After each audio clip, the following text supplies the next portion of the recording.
ഇറാനെതിരെ എല്ലാ അന്താരാഷ്ട്ര മര്യാദകളും ലംഘിച്ചുകൊണ്ട് അമേരിക്കയും ഇസ്രായേലും സംയുക്തമായി നടത്തുന്ന ആക്രമണം ഒരാഴ്ച പിന്നിടുകയാണ്.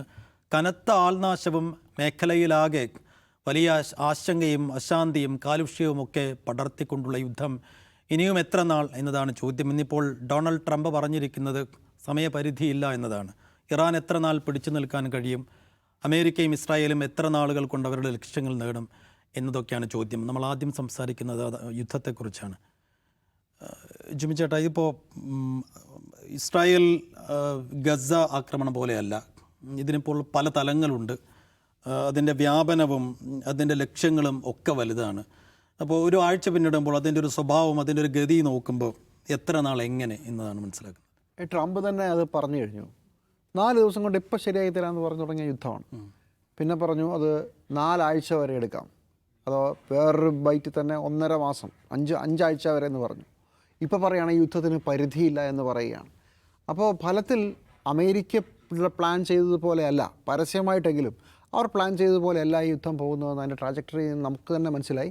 ഇപ്പോൾ അമേരിക്ക തന്നെ സമ്മതിക്കുന്നു. അപ്പോഴാണ് ഇറാൻ്റെ വിദേശകാര്യമന്ത്രി കരയിലേക്ക് കാണിച്ചു തരാം എന്ന് പറഞ്ഞുകൊണ്ട് പറയുന്നത്. കാരണം ഭരണമാറ്റമാണ് ഉദ്ദേശിക്കുന്നതെങ്കിൽ ബൂട്ട്സ് ഓൺ ഗ്രൗണ്ട്, അതായത് അധിനിവേശ ശക്തിക്ക് ആ നാട്ടിൽ ഇറങ്ങാതെ വേറെ നിവൃത്തിയില്ല എന്നുള്ളത് ഇതിനോടകം തന്നെ വ്യക്തമായ കാര്യമാണ്. അതുകൊണ്ടാണ് എല്ലാവരും നിങ്ങൾ എങ്ങനെയാണ് ഈ ഭരണമാറ്റം കൊണ്ടുവരാൻ ഉദ്ദേശിക്കുന്നതെന്ന് ചോദിച്ചുകൊണ്ടിരിക്കുന്നത്. അതിന് മറുപടിയായി കഴിഞ്ഞ ദിവസം മുമ്പ് വേണമെങ്കിൽ ഞങ്ങൾ അങ്ങോട്ട് ചില സൈന്യത്തെ ഇറക്കിയെന്ന് വരും, അതിൻ്റെ ആവശ്യമില്ല എന്ന് പറയുന്നു. അപ്പോൾ ഇറാനിയൻ മന്ത്രി വളരെ കോൺഫിഡൻ്റ്, അയാളുടെ ശരീരഭാഷ കാണണം, വളരെ കോൺഫിഡൻ്റ് ആയിട്ട് കാണിച്ചു തരാം എന്ന് പറയുകയാണ്. എന്ന് മാത്രമല്ല, അദ്ദേഹം ആ അഭിമുഖത്തിൽ റഷ്യയും അതുപോലെ തന്നെ ചൈനയും ഞങ്ങളെ സഹായിക്കുന്നുണ്ടോ എന്ന ചോദ്യത്തിന് അതിപ്പോൾ പറയാൻ പറ്റില്ല എന്ന മട്ടിൽ മറുപടി പറഞ്ഞു കഴിഞ്ഞു. കൃത്യമായ ഇൻ്റലിജൻസ് ഇൻപുട്ടോട് കൂടി ഇറാൻ റെസിസ്റ്റ് ചെയ്യുകയാണ് എന്നുള്ളതിൻ്റെ ഒരു ഉദാഹരണം കൂടിയാണ് ഡൊണാൾഡ് ട്രംപ് തന്നെ യുദ്ധം എന്ന് തീരും എന്ന് പറയാൻ പറ്റില്ല എന്നതിൻ്റെ ഏറ്റവും വലിയ തെളിവ്. അപ്പോൾ ലക്ഷ്യം പാളിയിരിക്കുന്നു എന്നുള്ളത് വ്യക്തം. നമ്മൾ കഴിഞ്ഞ ദിവസം അത് പറഞ്ഞു, അതിപ്പോൾ ട്രംപ് തന്നെ സ്ഥിരീകരിച്ചിരിക്കുകയാണ്. ഇനി എന്താണ് ഗ്രൗണ്ടിൽ നടക്കുന്നത്? ശരിയാണ്, ബാലിസ്റ്റിക് മിസൈലുകളുടെ എണ്ണം കുറഞ്ഞിട്ടുണ്ട് എന്നുള്ളത് വളരെ ശരിയായ കാര്യമാണ്. ബാലിസ്റ്റിക് മിസൈലുകളുടെ വലിയ ഭൂഗർഭ നഗരം തന്നെ ഇറാൻ ഉണ്ടാക്കിയിട്ടുണ്ട്. അതിൻ്റെ പോയി ബോംബ് ചെയ്ത് ആ ഭൂഗർഭ അറകളിലേക്ക് കടക്കാനാവാത്ത രീതിയിൽ അത് കളഞ്ഞുകൊണ്ടിരിക്കുന്നതെന്നൊക്കെയാണ് വരുന്ന വാർത്തകൾ. അതുകൊണ്ടാണോ ബാലിസ്റ്റിക് മിസൈലുകളുടെ പ്രവാഹം കുറഞ്ഞത്? അതോ വളരെ ബുദ്ധിപരമായി കൗശലത്തോടു കൂടി പല കേന്ദ്രങ്ങളെ ആക്രമിക്കുകയാണോ ചെയ്തതെന്ന് നമുക്കറിയില്ല. എന്തായാലും അത് ഒരു വശത്ത് നടക്കുകയാണ്, ഒരു വശം. പക്ഷേ ബൂട്ട്സ് ഓൺ ഗ്രൗണ്ടിൻ്റെ മറ്റൊരു ക്രമീകരണം നടക്കുന്നുണ്ട്. ഫെബ്രുവരി 21, 22, 23 തീയതികളിൽ, അതായത് ഈ യുദ്ധം തുടങ്ങുന്നതിന് തൊട്ട് മുമ്പ് കുർദ് മേഖലയിലെ 4-5 രാഷ്ട്രീയ പാർട്ടികൾ ചേർന്ന് ഒരു പുതിയ ഒരു അലയൻസ് ഉണ്ടാക്കി. അലയൻസ് ഫോർ ഫ്രീ കുർദിസ്ഥാൻ എന്നാണ് അതിൻ്റെ പേര്. അതിനകത്ത് പല പാർട്ടികളുണ്ട്, അതിൽ ചേരാത്ത പാർട്ടികളുണ്ട്. അവർക്ക് ആയുധങ്ങൾ കൊടുക്കുകയും ചില കുർദിഷ് നേതാക്കളെ ഡൊണാൾഡ് ട്രംപ് തന്നെ നേരിട്ട് വിളിച്ചു വന്ന് അവർ തന്നെ സ്ഥിരീകരിക്കുകയും ഗാർഡിയനും ദ ഇൻഡിപെൻഡൻറ്റും പോലെയുള്ള മാധ്യമങ്ങൾ സ്ഥിരീകരിക്കുകയും ചെയ്തിട്ടുണ്ട്. അപ്പോൾ കരയുദ്ധം തുടങ്ങാൻ പോകുന്നത് ആദ്യം ഈ കുർദ് മിലിഷ്യകളെ ആയുധമണിയിച്ച് അവർക്ക് സകല സന്നാഹവും കൊടുത്ത് അവർക്ക് എയർ പവറിൻ്റെ സപ്പോർട്ട് കൊടുത്തുകൊണ്ടാണ് ചെയ്തത്. ഇത് തന്നെയാണ് അഫ്ഗാനിസ്ഥാനിലും ചെയ്തത്, ഇതേ പരിപാടിയാണ്. അഫ്ഗാനിസ്ഥാനിൽ ആ സമയത്ത് സജാദ് ലോണിൻ്റെയൊക്കെ നേതൃത്വത്തിൽ ഒരു നോർത്തേൺ അലയൻസ്, വടക്കൻ സഖ്യം കാബൂളിൻ്റെ മലനിരകളിൽ കാത്തിരിക്കുന്നു. മുകളിൽ നിന്ന് അമേരിക്കൻ സൈന്യം പ്ലെയിനുകൾ കൊണ്ട് ആക്രമിക്കുന്നു. അതിനുശേഷം ഇവർ ഇറങ്ങിപ്പോയി താഴോട്ടിരുന്ന അവസാനം അമേരിക്കൻ സൈന്യം കൂടെ അതിനുശേഷം അവരുടെ പുറകെയാണ് പോകുന്നത്. ഇതേ സ്ട്രാറ്റജി ഇവരിവിടെ ശ്രമിക്കാൻ പോവുകയാണെന്നുള്ള കാര്യത്തിൽ സംശയമൊന്നുമില്ല. പക്ഷേ അഫ്ഗാനിസ്ഥാനേക്കാൾ വളരെ വലിയൊരു രാജ്യമാണ് ഇറാൻ. അതുകൊണ്ട് കാബൂൾ പിടിച്ചടക്കിയതുപോലെ ടെഹ്റാനൊന്നും പിടിച്ചടക്കാൻ പോകുന്നില്ല. പക്ഷേ ഒരു വാക്ക് അവർ കൊടുത്തിരിക്കുന്നത്, നിങ്ങൾക്ക് കുർദിസ്ഥാൻ സ്ഥാപിക്കാനുള്ള സുവർണ അവസരം. കാരണം 10% കുർദുകൾ ഇറാനിയൻ ജനസംഖ്യയിൽ തന്നെ, 90 മില്യൺ കണക്കെന്നാണ് കേട്ടത്. അവിടെ മാത്രമല്ല, ഇറാഖിലുണ്ട്, പല സ്ഥലങ്ങളുണ്ട്. ഇറാഖിൽ ഇപ്പോൾ തന്നെ കുർദുകളുടെ ഒരു ചെറിയ സ്വയംഭരണ പ്രദേശമുണ്ട്. അത് ഇറാഖുമായിട്ടുള്ള കരാർ പ്രകാരം അവർക്ക് സ്വന്തമായി സൈന്യവും പാർലമെൻറ്റും ഒക്കെ ഉള്ള സംവിധാനമുണ്ട്. അവർ ഈ യുദ്ധത്തിനില്ല എന്ന് പറഞ്ഞു കഴിഞ്ഞെങ്കിലും ബാക്കിയുള്ള ആളുകളൊക്കെ ഉണ്ട്. അപ്പോൾ കുറച്ച് മേഖലയെ വിഭജിക്കാം, ഇറാനെ പല രീതിയിൽ ക്ഷീണിപ്പിക്കാം എന്നുള്ളതൊക്കെയാണ്. ആ സമയത്ത് ഇറാൻ വേറൊരു യുദ്ധമുഖം കൂടെ തുറക്കേണ്ടി വരും. അത് തുറക്കേണ്ടി വരുമ്പോൾ ഇറാൻ പിന്നെയും ദുർബലമാകും. ഇതൊക്കെയാണ് സ്ട്രാറ്റജി. ഇതുകൂടാതെ അണിയറയിൽ നടക്കുന്ന മറ്റ് 2 പ്രധാനപ്പെട്ട കാര്യങ്ങൾ, വിദേശകാര്യമന്ത്രി പറഞ്ഞ മറ്റൊരു കാര്യം, ഒരു കാരണവശാലും ഇപ്പോൾ അസർബൈജാനെ ഡ്രോണിൽ ആക്രമിച്ചതും അതുപോലെ തന്നെ സൈപ്രസിനേക്കാൾ കൂടുതൽ തുർക്കിയെ ആക്രമിച്ചത് ഞങ്ങളല്ല എന്ന് അവർ പറഞ്ഞു. തുർക്കിയെ തുടർന്നുള്ള കുഴപ്പം എന്താണെന്ന് വെച്ചാൽ തുർക്കി നാറ്റോ സഖ്യത്തിലെ ഒരു രാഷ്ട്രമാണ്. നാറ്റോ സഖ്യത്തിലെ ഒരു രാജ്യം ആക്രമിക്കപ്പെട്ടാൽ തിരിച്ച് ഇവരെല്ലാം ചേർന്ന് തിരിച്ച് ആക്രമിക്കണം ആ രാജ്യം ആവശ്യപ്പെട്ടാൽ എന്നുള്ളതാണ് അലിഖിത നിയമം, അല്ലെ ലിഖിതമായി തന്നെയുള്ള നിയമം. അപ്പോൾ ഇത് വേറൊരു രീതിയിലുള്ളൊരു പ്ലാനാണോ? ഗൾഫ് രാജ്യങ്ങളിലെ എണ്ണപ്പാടങ്ങൾക്ക് തീ കൊടുക്കുന്നതും അവിടുത്തെ LPG ടാങ്കറുകൾ പൊട്ടിക്കുന്നതുമൊക്കെ സത്യത്തിൽ ഇറാൻ തന്നെയാണോ, അതോ മൊസാദിൻ്റെയും CIA രഹസ്യ പദ്ധതിയുടെ ഭാഗമാണ്? അപ്പോൾ പല രീതിയിലുള്ള യുദ്ധ സ്ട്രാറ്റജികൾ നടത്തുകയാണ്. ഒന്ന്, യുദ്ധത്തിൻ്റെ ബോംബുകളുടെ ശരവർഷം കൂട്ടുക എന്നുള്ളത്. രണ്ട്, റിബലുകളെ, ഇറാനുമായി വിഘടിച്ച് നിൽക്കുന്ന മിലിഷ്യകളെ ആയുധമറിയിക്കുകയും അവർക്ക് അവരുടെ രാജ്യം സ്ഥാപിക്കാനുള്ള അവസരമുണ്ടെന്ന് വിശ്വസിപ്പിക്കുകയും ചെയ്യുക. മൂന്ന്, ഗൾഫ് രാജ്യങ്ങളെയും മറ്റ് അതുപോലെയുള്ള രാജ്യങ്ങളെയും ഇറാനെതിരെ തിരിക്കുന്ന രീതിയിലുള്ള ഒരു തന്ത്രം പയറ്റുക. ഈ മൂന്ന് കാര്യങ്ങൾ ഗ്രൗണ്ടിൽ നടക്കുന്നുണ്ടെന്ന് ഇതിനോടകം തന്നെ നമ്മൾ വിശ്വസിച്ചേ പറ്റൂ. ഇത് മുന്നോട്ട് പോകുമോ, എത്രത്തോളം ഫലപ്രദമാകുമോ എന്ന് ചോദിച്ചാൽ, തിരിച്ച് മത്സരിക്കുന്ന ഒരു രാജ്യം നഷ്ടപ്പെടാൻ ഒന്നുമില്ലാത്ത ഒരു വലിയ മുറിവേറ്റ് നിൽക്കുന്ന ഒരു രാജ്യമാണ്. ആ രാജ്യത്തിൻ്റെ സർക്കാരുമായിട്ട് പോലും ഡയറക്റ്റ് റിപ്പോർട്ടിംഗ് ഇല്ലാത്ത ഇറാൻ റവല്യൂഷണറി ഗാർഡ് കോർപ്സ് എന്ന് പറയുന്ന പ്രസ്ഥാനം, സൈന്യം, അവർ ഡയറക്റ്റ്ലി റിപ്പോർട്ട് ചെയ്യുന്നത് ഖമനയുമായിട്ടാണ്, അല്ലെങ്കിൽ സുപ്രീം ലീഡറുമായിട്ടാണ്. യുദ്ധം ഇങ്ങനെ ഉണ്ടായാൽ എന്ത് ചെയ്യണമെന്നുള്ളതിനെക്കുറിച്ചുള്ള തീരുമാനങ്ങൾ നേരത്തെ വന്നിട്ടുണ്ട്. ഞാൻ കഴിഞ്ഞ ദിവസം പറഞ്ഞതുപോലെ ഒരിടത്ത് വായിച്ചത്, ഇപ്പോൾ അവരുമായുള്ള ഡയറക്റ്റ് കമ്മ്യൂണിക്കേഷൻ ഒന്നുമില്ല. അവർ അവരുടേതായ രീതിയിൽ പറഞ്ഞ രീതിയിൽ യുദ്ധം നടത്തിക്കൊണ്ടേയിരിക്കുകയാണ്. വളരെ ഡെഡ്ലി ആയിട്ടുള്ള സൂയിസൈഡ് മിഷനുകളിലേക്ക് പോവുകയാണ്. ആ സമയത്ത് ഈ ഞൊടുക്ക് വിദ്യകൾ കൊണ്ട് പണ്ട് കാബൂളിൽ ചെയ്തതുപോലെ, അഫ്ഗാനിസ്ഥാനിൽ ചെയ്തതുപോലെ ഇവിടെ നടക്കുമോ എന്നുള്ളത് കണ്ടറിയേണ്ട കാര്യമാണ്. യുദ്ധത്തിൽ ട്രംപ് പറയുന്നതിനെ മുഖവിലേക്ക് എടുക്കാം, യുദ്ധം ഉടനെ എങ്ങും തീരാൻ പോകുന്നില്ല എന്നുള്ളത് വ്യക്തമാണ്. എന്ന് പറയുമ്പോൾ അത് കൈയടിക്കാൻ വരട്ടെ, വളരെ വലിയ പ്രതിസന്ധിയിലേക്കാണ് ലോകം പോകുന്നതെന്ന കാര്യത്തിൽ യാതൊരു സംശയവുമില്ല. ഇപ്പോൾ ഹോർമൂസ് കടലിടുക്കിലെ കപ്പലുകളുടെ മുഴുവൻ യാത്രയും നിരോധിക്കപ്പെട്ടു എന്ന് പറയുമ്പോൾ ഒരു പ്രശ്നം ഉണ്ടാകുന്നത്, ഇപ്പോൾ 2 ദിവസം കഴിഞ്ഞ് ഇറാന് ശക്തി ക്ഷയിച്ചു എന്ന് വിചാരിക്കുക. അവിടെ സംഭവിച്ചത് ഇറാൻ മറ്റ് കപ്പലുകളെ ആക്രമിക്കുക മാത്രമല്ല, ഈ വലിയ എണ്ണ ടാങ്കറുകൾക്ക്, ഏത് കപ്പലിനും സഞ്ചരിക്കുമ്പോൾ അവരെടുക്കുന്ന ഒരു പ്രധാനപ്പെട്ട പ്രിക്കോഷൻ ഇൻഷുറൻസാണ്. എല്ലാ ഇൻഷുറൻസ് കമ്പനികളും ഇത്തരം ഹോർമൂസ് കടലിൽ കൂടെ പോകുന്ന കപ്പലുകൾക്കുള്ള ഇൻഷുറൻസ് നേടി പിന്മാറി. ഒരൊറ്റ കപ്പൽ ഇൻഷുറൻസ് ഇല്ല. ഇൻഷുറൻസ് ഇല്ലാതെ ഒരൊറ്റ കപ്പൽ ചലിക്കില്ല. ഒരൊറ്റ ബാങ്കും ആ കപ്പൽ യാത്രയ്ക്ക് ഫിനാൻസ് ചെയ്യില്ല. ഒരൊറ്റ തുറമുഖവും നിങ്ങളെ അടുപ്പിക്കില്ല. ഒരുപാട് പ്രതിസന്ധിയുണ്ട്. ചുരുക്കി പറഞ്ഞാൽ സ്റ്റാൻഡ് സ്റ്റില്ലാണ് ഗൾഫ് മേഖലയിൽ നിന്നുള്ള കച്ചവടം മുഴുവൻ. ഇതുകൊണ്ട് എത്ര കാലം ഗൾഫ് രാജ്യങ്ങൾക്ക് പിടിച്ചു നിൽക്കാനാകുമ്പോൾ അവരുടെ എണ്ണയാണ് പോകുന്നത്. അവർക്ക് വരേണ്ട മറ്റ് സപ്ലൈസ് ആണ്, ഇങ്ങോട്ട് മാത്രമല്ല അങ്ങോട്ടും പോകണം. ഇത് മുഴുവൻ പ്രതിസന്ധിയാണ്. അപ്പോൾ ഈ സ്ട്രാറ്റജിയാണ് ഇറാൻ തിരിച്ച് പയറ്റിക്കൊണ്ടിരിക്കുന്നത്. അതൊക്കെ എവിടം വരെ എത്തും നമുക്കറിയില്ല. തൽക്കാലം യുദ്ധം ഉടനെ തീരുന്നില്ല തീരില്ല എന്ന് ഇറാൻ പറഞ്ഞതിനെ വിശ്വസിക്കാവുന്ന തെളിവുകളാണ് ഗ്രൗണ്ടിൽ മുഴുവനുള്ളത്. യുദ്ധം നീളും. ഇറാൻ നേരത്തെ തന്നെ ഒരു വലിയ നീണ്ട യുദ്ധത്തിന് തയ്യാറെടുത്തിരുന്നു. അമേരിക്ക വരണമെന്ന് ആഗ്രഹിക്കുന്ന, പരസ്യമായി വെല്ലുവിളിക്കുന്ന ഒരു രാഷ്ട്രീയ നേതൃത്വം നമ്മൾ കാണുകയാണ്. യുദ്ധം തുടർന്ന് തന്നെ പോകാനുള്ള, ദൗർഭാഗ്യവശാൽ തുടർന്ന് തന്നെ പോകാനുള്ള സാധ്യതയാണ്. അതല്ലെങ്കിൽ GCC രാജ്യങ്ങളുടെ ഭാഗത്തു നിന്ന് വലിയ സമ്മർദ്ദം അമേരിക്കയ്ക്ക് മേലുണ്ടാകണം. അപ്പോഴും ഇസ്രായേൽ മുതലാളി സമ്മതിച്ചാലേ ട്രംപ് എന്ന് പറയുന്ന ദാസനെ ചെയ്യാൻ പറ്റൂ എന്നൊരു പ്രശ്നം കൂടിയുണ്ട്. അത് അവർ തമ്മിൽ തീർക്കേണ്ട വേറൊരു ഇൻറ്റേർണൽ ഡൈനാമിക്സ് ആണ്. സാഹിബ്, ഇറാന് ഡയറക്റ്റ് റിട്ടാലിയേഷനൊപ്പം ഈ പ്രഷർ സ്ട്രാറ്റജി ഉണ്ട്. അപ്പോൾ അത് ഈ ഗൾഫ് രാജ്യങ്ങളിലേക്കൊക്കെ ആക്രമണം നടത്തിക്കൊണ്ടുള്ള ഈ പ്രഷർ സ്ട്രാറ്റജി എത്ര നാൾ തുടരാൻ കഴിയും? ഈ ഒരു സ്ട്രാറ്റജി റിസൾട്ട് ഇപ്പോൾ അടുത്ത വീക്കിലെങ്കിലും ഉടനെങ്കിലും അത് റിസൾട്ട് കാണുമെന്നുള്ളത് പ്രതീക്ഷയുണ്ടോ? റിസൾട്ട് എന്ന് വെച്ചാൽ ഞാൻ ചെറിയൊരു ഉദാഹരണം പറയാം. ഇപ്പോൾ ഇന്ത്യയിൽ നമുക്കിവിടെ ഈ ഗ്യാസ് റീഫിൽ ചെയ്യുന്നതിന് വേണ്ടി ബുക്ക് ചെയ്യില്ലേ ഒരു നമ്പറിൽ, നമുക്ക് ഇന്ത്യയിൽ ഒരു പക്ഷേ ഏറ്റവും അടിപൊളി സിസ്റ്റമാണത്. നമ്മൾ ബുക്ക് ചെയ്യുന്ന മൊമെൻറ്റിൽ നമുക്ക് ആ റെഫറൻസ് നമ്പർ വരെ വരും. ഇപ്പോൾ ഒന്ന് ടൈപ്പ് ചെയ്ത് നോക്കും, സേഫ്, എന്താ കിട്ടുന്ന മെസ്സേജ് അറിയോ? ഞങ്ങൾ ചില സാങ്കേതിക പ്രശ്നങ്ങൾ അനുഭവിക്കുന്നു. ഞാൻ ഇന്നലെ രാവിലെ മുതൽ ട്രൈ ചെയ്യാണ്. ഇപ്പോൾ കയറുന്നതിന് തൊട്ട് മുമ്പ് അവസാനം ട്രൈ ചെയ്തു. ആ ബുക്കിംഗ് നടക്കുന്നില്ല. അപ്പോൾ അതിനകത്ത് ഞാൻ ഒരാളായിട്ട് സംസാരിച്ച് പറഞ്ഞതെന്ന് വെച്ചാൽ അതിൽ പുതിയ കുറേ റെസ്ട്രിക്ഷൻസ് കൊണ്ടുവന്നു കഴിഞ്ഞു എന്ന് പറഞ്ഞാൽ ഒരു സിലിണ്ടറുള്ള ആളുകൾക്ക് ഇത്ര ദിവസത്തിനുള്ളിൽ ബുക്ക് ചെയ്യാൻ കൊടുക്കേണ്ടതുള്ളൂ, 2 സിലിണ്ടറുള്ള ആളുകൾക്ക് ഇത്ര ദിവസത്തിനുള്ളിൽ കൊടുക്കേണ്ടതുള്ളൂ എന്നൊക്കെയുള്ള റെസ്ട്രിക്ഷൻസ് വന്നു കഴിഞ്ഞു. എന്ന് പറഞ്ഞാൽ എന്താ സംഭവം? ഇപ്പോൾ ഹോർമൂസ് കടലെടുക്ക്, ഇൻഷുറൻസ്, അത് ഇത് എന്താണ് അവർ പ്രഖ്യാപിച്ചത്? എന്താ, എന്ത് മൊജോ? ഫോഴ്സ് മൊജോ എന്ന് നമ്മളിങ്ങനെ വായിക്കുമ്പോൾ ഇവിടെ നമ്മൾ ഗ്യാസ് ബുക്ക് ചെയ്യാൻ പറ്റുന്നില്ല. അതാണ് സംഭവിക്കുന്നത്.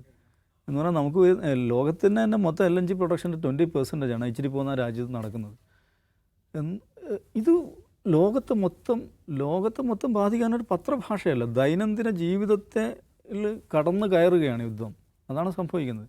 അപ്പോൾ അതിൽ ഇറാൻ്റെ ടാക്ടിക് എന്ന് പറഞ്ഞാൽ അതിലെവിടെയാണ് അടിക്കേണ്ടത്, ആ അടിക്കേണ്ട ഇടത്ത് അടിച്ചു എന്നുള്ളതാണ്. അതേക്കുറിച്ചാണ് ഞാൻ ഈ യുദ്ധം നമ്മുടെ ഈ ഡിസ്കഷൻ തുടങ്ങേണ്ട ആദ്യ ദിവസം പറഞ്ഞ ഒരു IRGCയുടെ കൊല്ലപ്പെട്ട സീനിയർ ചീഫ് കമാൻഡർ ഉപയോഗിച്ചൊരു വാക്കുണ്ട്, ഇതാ സഖത്തു സത്താസ്കുത്തു മായി എന്നാണ് പുള്ളി പറഞ്ഞത്. If I sink you will also sink with me. ഇതാണ് സിമ്പിൾ സ്ട്രാറ്റജിയാണ്. ഞാൻ വീഴുകയാണെങ്കിൽ നീയും എൻ്റെ കൂടെ വീഴും, ഞാൻ മാത്രമായി വീഴാൻ പോകുന്നില്ല എന്നുള്ളതാണ്.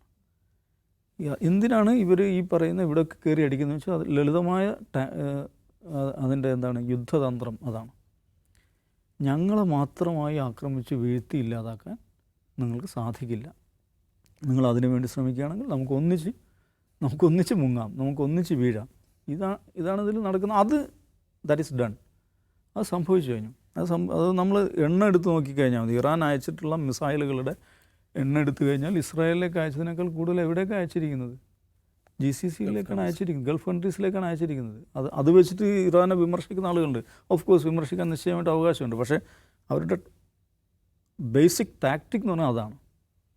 ലളിതമായി പറഞ്ഞാൽ ദുബായ് എന്ന് പറഞ്ഞാൽ അല്ല UAE എന്ന് പറഞ്ഞാൽ അതൊരു രാജ്യമല്ല, ഒരു സിറ്റിയല്ല, അതൊരു ബ്രാൻഡാണ്. ആ ബ്രാൻഡ് ഹാസ് ഗോൺ. എന്താണ് ആ ബ്രാൻഡിൻ്റെ വാല്യൂ? ലോകത്തെ ഏറ്റവും സേഫസ്റ്റ് ഒയാസിസ് എന്നുള്ളതാണ്. ആർക്കും എപ്പോഴും എങ്ങനെയും വന്ന് നിക്ഷേപിക്കാം, വളരാം. അതാണ് അതിൻ്റെ ബ്രാൻഡ് വാല്യൂ എന്ന് പറയുന്നത്. ആ ബ്രാൻഡൊക്കെ പോവുകയാണ്, അതൊന്നും നിൽക്കാൻ പോകണില്ല. ഇത് നിങ്ങൾ ഞങ്ങൾ കുഴപ്പത്തിലാക്കുകയാണെങ്കിൽ നമ്മളെല്ലാവരും കുഴപ്പത്തിൽ ചാടുകയാണ് എന്നുള്ള ആ സംഗതി അതിൽ ഇറാൻ വിജയിച്ചു. ഒരു ടാക്ടിക് എന്നുള്ളത് ആ ടാക്ടിക്ക് അവർ അപ്ലൈ ചെയ്തു, അതിലവർ വിജയിച്ചു. ഇനിയുള്ളത് മറ്റു കാര്യങ്ങളാണ് യുദ്ധത്തിൻ്റെ. ഓഫ് കോഴ്സ് ഇവർക്ക് ഇതൊരു അസമെട്രിക് വാർ അതിലൊരു സംശയമില്ല. ഇസ്രായേലിൻ്റെയും അമേരിക്കയുടെയും ഫയർ പവറും ഇറാൻ്റെ ഫയർ പവറും തമ്മിൽ കമ്പാരിസണേ ഇല്ല. ഇപ്പോൾ കേൾക്കുന്ന വാർത്ത ഇറാൻ്റെ നേവി ഓൾമോസ്റ്റ് ഒബ്സൊലീറ്റ് ആയി കഴിഞ്ഞു എന്നുള്ളതാണ്. സംഭവിച്ചിരിക്കാം, അതൊക്കെ സാധിക്കും. കാരണം ഇറാനെ സംബന്ധിച്ച് അവരുടെ ഏറ്റവും വലിയ വീക്ക്നെസ് തന്നെ ഓപ്പൺ എയർ ആണെന്നുള്ളതാണ്. അവർക്ക് എയർ ഡിഫൻസ് എന്ന് പറയുന്ന പരിപാടിയില്ല. ഇപ്പോൾ അവർ സ്വീകരിക്കുന്ന ഒരേ ഒരു ഡിഫൻസ് എന്ന് പറയുന്നത് ആർട്ട് ഓഫ് ഡിസീറ്റ് എന്ന് പറയും. മുമ്പ് സദാം ഹുസൈൻ ചെയ്ത പരിപാടിയാണ്. വലിയ വലിയ വ്യോമതാവളങ്ങളൊന്നും വിമാനങ്ങളൊന്നും മിസൈൽ ലോഞ്ച് പാഡുകളൊക്കെ തോന്നിപ്പിക്കുന്ന വലിയ ഇൻസ്റ്റലേഷൻസ് ഉണ്ടാക്കുക, കാർബോർഡ് കൊണ്ടോ തെർമോക്കോൾ കൊണ്ടൊക്കെ ഉണ്ടാക്കി വെക്കുക. അതിനകത്ത് ചില ഈ തെർമൽ ഉപകരണങ്ങൾ ഘടിപ്പിക്കുക. അപ്പോൾ സിഗ്നലുകൾ ഹീറ്റ് വരുന്നു, സിഗ്നലുകൾ അത് പിടിക്കുന്നു. അപ്പോൾ ഇവരുടെ മിസൈലുകൾ വന്നിട്ട് ഇവരുടെ മിലിറ്ററി അസറ്റ്സ് ആണെന്ന് കരുതിയിട്ട് ഈ തെർമോക്കോളും കാർബോർഡും ഒക്കെ ഇടിച്ച് നിരപ്പാക്കും. അതും പുതിയ തന്ത്രമല്ല കേട്ടോ, സദാം ഹുസൈൻ വ്യാപകമായി സ്വീകരിച്ച തന്ത്രമായിരുന്നു ഗൾഫ് യുദ്ധകാലത്ത്.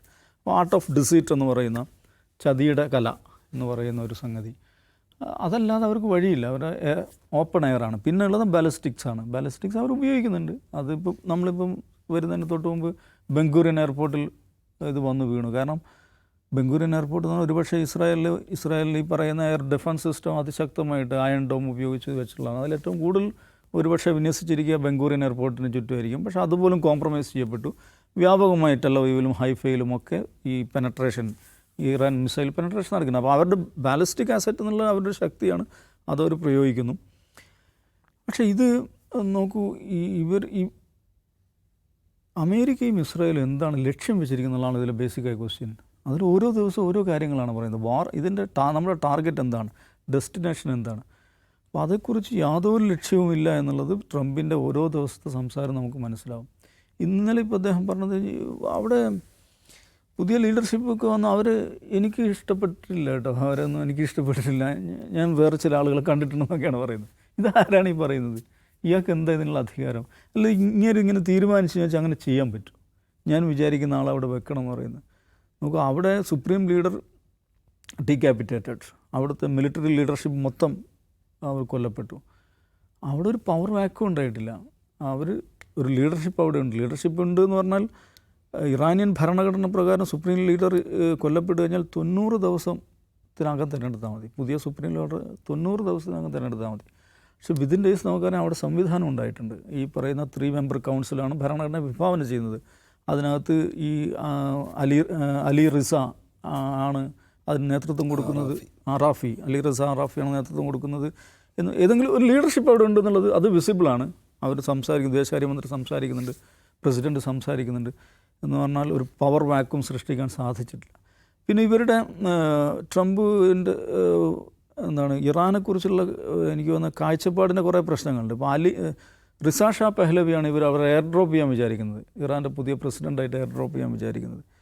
പുള്ളി ഓരോ ദിവസവും ഭയങ്കര തമാശ നിറഞ്ഞ പ്രസ്താവനകൾ നടത്തിക്കൊണ്ടിരിക്കുന്നത്. അതേസമയം തന്നെ ഇപ്പുറത്ത് കുർദിഷ് മിലീഷ്യകൾ ആയുധം അണിയിക്കും, കുർദിഷ് മിലീഷ്യകൾ ഉപയോഗിക്കുന്നു പറയുന്നുണ്ട്. അതിൽ ഭയങ്കര കൗതുകം അല്ലെങ്കിൽ വിഡിത്തം എന്താണെന്ന് വെച്ചാൽ കുർദിഷ് ഹിസ്റ്ററി, ഇറാനിയൻ കുർദിഷുകളുടെ ചരിത്രത്തിൽ അവരേറ്റവും അറപ്പോടെ വെറുപ്പോടെ അങ്ങേയറ്റത്തെ അമർഷത്തോടെ അവർ ഓർമ്മിക്കുന്ന ഒരു കാലം എന്ന് പറയുന്നത് പഹ്ലവി റെജീമാണെന്നുള്ളതാണ്. കാരണം കുർദുകളോട് ഏറ്റവും മാരകമായ ക്രൂരതകൾ ചെയ്തൊരു കാലമാണ് പഹ്ലവി കാലഘട്ടം എന്ന് പറയുന്നത്. ഈ അൾജീരിയൻ ഡിസാസ്റ്റർ എന്ന് പറഞ്ഞൊരു സംഭവമുണ്ട് ഈ കുർദിഷ് ഹിസ്റ്ററിയിൽ. എന്ന് പറഞ്ഞിട്ടുണ്ടെങ്കിൽ ഇറാനിയൻ കുർദുകൾ അതിക്രൂരമായി ഇങ്ങനെ വേട്ടയാടിക്കൊണ്ടിരുന്നു. പഹ്ലവി ഭരണകൂടം വേട്ടയാടിക്കൊണ്ടിരിക്കുകയാണ്. കുർദിഷ് ഭാഷ സംസാരിക്കാൻ പോലും അവകാശം ഉണ്ടായിരുന്നില്ല. കുർദിഷ് ഭാഷ ഔട്ട്ലോഡായിരുന്നു, നിരോധിക്കപ്പെട്ട ഒരു ഭാഷ നിരോധിക്കുക എന്ന് പറഞ്ഞാൽ ഭാഷ നിരോധിക്കപ്പെട്ടിരുന്നു. പക്ഷെ അതേസമയം തന്നെ ഈ കക്ഷിയുടെ മറ്റൊരു പരിപാടി എന്താണെന്ന് വെച്ചാൽ ഇറാഖി കുർദുകളെ സപ്പോർട്ട് ചെയ്യും. ഇറാഖി കുർദുകളെ സപ്പോർട്ട് ചെയ്യുന്നത് എന്താണെന്ന് വെച്ചാൽ സദാം ഹുസൈനെതിരെ തിരിക്കാൻ വേണ്ടിയിട്ട്. അപ്പോൾ അതിനിടയിലാണ് സദാം ഹുസൈനും ഇങ്ങേരും തമ്മിൽ അൾജീരിയയിൽ വെച്ചിട്ടൊരു കരാറിലൊപ്പിട്ട്.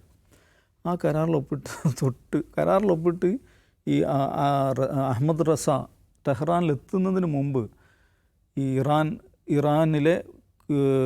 ഇറാഖിലേക്കുള്ള കുർദിഷ് ഏരിയയിലേക്കുള്ള ബോർഡർ ക്ലോസ് ചെയ്യുകയും സദാം ഹുസൈൻ ഈ കുർദുകളെ കൊല്ലാൻ തുടങ്ങുകയും ചെയ്തു എന്നുള്ളതാണ് ഈ കുർദിഷ് മിലീഷ്യ. അതാണ് അൾജീരിയൻ ഡിസാസ്റ്റർ എന്നാണ് ഈ ഇറാനിയൻ കുർദിഷ് ചരിത്രത്തിൽ അറിയപ്പെടുന്നത്. എന്ന് പറഞ്ഞാൽ ട്രംപ് പറയുകയാണ് റസ ഷാ പഹ്ലവിയെ അധികാരത്തിലേൽപ്പിക്കും, കുർദിഷ് മിലീഷ്യ അതിന് ഉപയോഗിക്കുമെന്ന് പറയുമ്പോൾ എന്തുമാത്രം വിഡ്ഢിതാന്ന് ആലോചിച്ചു. ഇറാനിയൻ പൊളിറ്റിക്സ് ഡൈനാമിക്സിനെ കുറിച്ച് സാമാന്യ ധാരണയുള്ള ആളുകൾ ഉറക്കെ ചിരിക്കും അത് കേൾക്കുമ്പോൾ. കാരണം അത്രയ്ക്ക് ഇവരുടെ കുർദുകളുടെ കളക്റ്റീവ് മെമ്മറിയിൽ പഹ്ലവി ഭരണകൂടം എന്ന് പറഞ്ഞാൽ ഒരു ഭീകര സ്വത്താണ്. ഇത് രണ്ടിനെയും ചേർത്ത് എന്താണ് ഇങ്ങനെ ഉണ്ടാക്കാൻ പോകുന്ന പ്രശ്നമാണ്. അപ്പോൾ അങ്ങേയറ്റത്തെ നയപരമായിട്ടുള്ള പോളിസി പാരാലിസിസ് എന്ന് പറയില്ല, നയപരമായിട്ടുള്ള സ്തംഭനം ഇറാൻ വിഷയത്തിൽ അമേരിക്കയുടെ ഭാഗത്തുണ്ട്. അദ്ദേഹത്തിന് തന്നെ ക്യാമ്പിൽ നിന്ന് വരുന്ന ചോദ്യങ്ങൾക്ക് മറുപടി പറയാൻ പറ്റുന്നില്ല.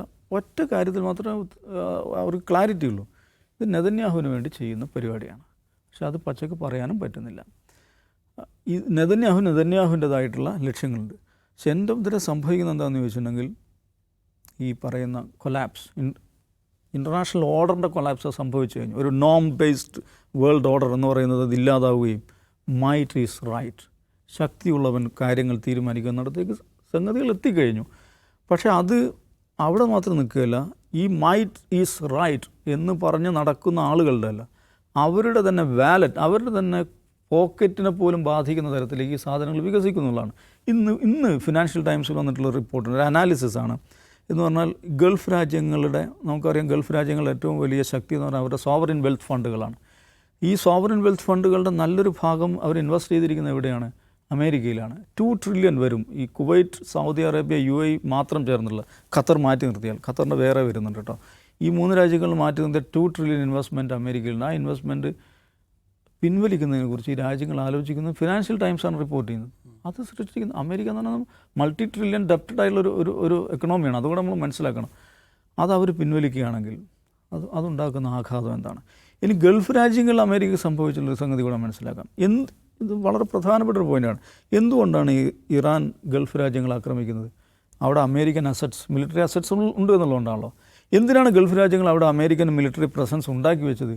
അമേരിക്ക നമ്മളെ സംരക്ഷിക്കും എന്നുള്ളതുകൊണ്ടാണല്ലോ. ഇപ്പോൾ എന്താണ് സംഭവിച്ചിരിക്കുന്നത്?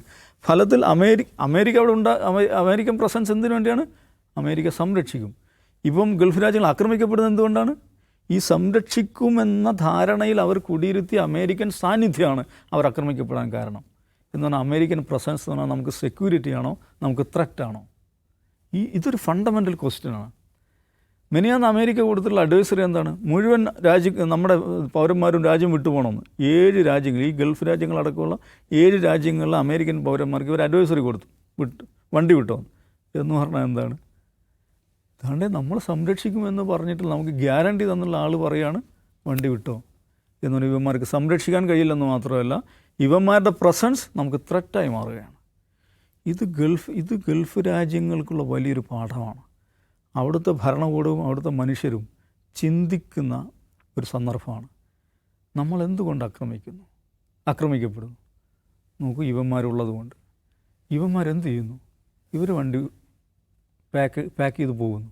അപ്പോൾ നമുക്ക് സംരക്ഷണം നൽകുമെന്ന് കരുതപ്പെട്ടിട്ടുള്ള ഒരു സംഘം, അല്ലെ ഒരു കൂട്ടർ, ഒരു എൻറ്റിറ്റി യഥാർത്ഥം നമുക്ക് ഭീഷണിയാവുകയാണ് എന്ന വലിയ സത്യത്തിലേക്ക് ഗൾഫ് രാജ്യങ്ങളും ഗൾഫ് ഭരണകൂടങ്ങളും ഗൾഫ് ജനതയും കണ്ണു തുറക്കുന്നൊരു സന്ദർഭം കൂടെയാണിത്. അപ്പോൾ എല്ലാം കൂടെ എന്താണ് ടേക്ക് ഹോം എന്ന് പറയുന്നുണ്ടെങ്കിൽ, ഈ നമ്മൾ പറയില്ല ഒരു യൂണിപോളാർ വേൾഡ് ഓർഡറായി മാറിക്കഴിഞ്ഞു, അങ്ങനെയായി ഇങ്ങനെ, അതൊന്നുമല്ല. ഇതൊരു കയോട്ടിക് വേൾഡ് ഓർഡറിലേക്ക് നമ്മൾ പ്രവേശിച്ചു കഴിഞ്ഞു. ട്രംപിനാകെ എന്താണ് നമ്മുടെ ജിയെ മാത്രമേ നിയന്ത്രിക്കാൻ പറ്റുന്നുള്ളതാണ് ഞാനിപ്പോൾ മനസ്സിലാക്കുന്നത്. അങ്ങനെ ട്രംപിനും ആർക്കും നിയന്ത്രിക്കാൻ പറ്റാത്ത ഒരു അങ്ങേയറ്റം കയോട്ടിക്കായിട്ടുള്ള ഒരു വേൾഡ് ഓർഡറിലേക്ക് കടന്നു കഴിഞ്ഞു. ഒരു കുഴമറച്ചിലിൻ്റെ ഘട്ടത്തിലേക്ക് നമ്മൾ പ്രവേശിച്ചു കഴിഞ്ഞു. ആ കുഴമറച്ചിലിനൊടുവിൽ ഒരു നോർമൽസി ഫോം ചെയ്യപ്പെടും. പക്ഷേ നമ്മളിപ്പോൾ ആ ഒരു ഘട്ടത്തിലൂടെ സഞ്ചരിക്കുക എന്നുള്ള ഒരു ഡെസ്റ്റിനിയാണ് നമുക്കുള്ളത് ഞാൻ വിചാരിക്കും.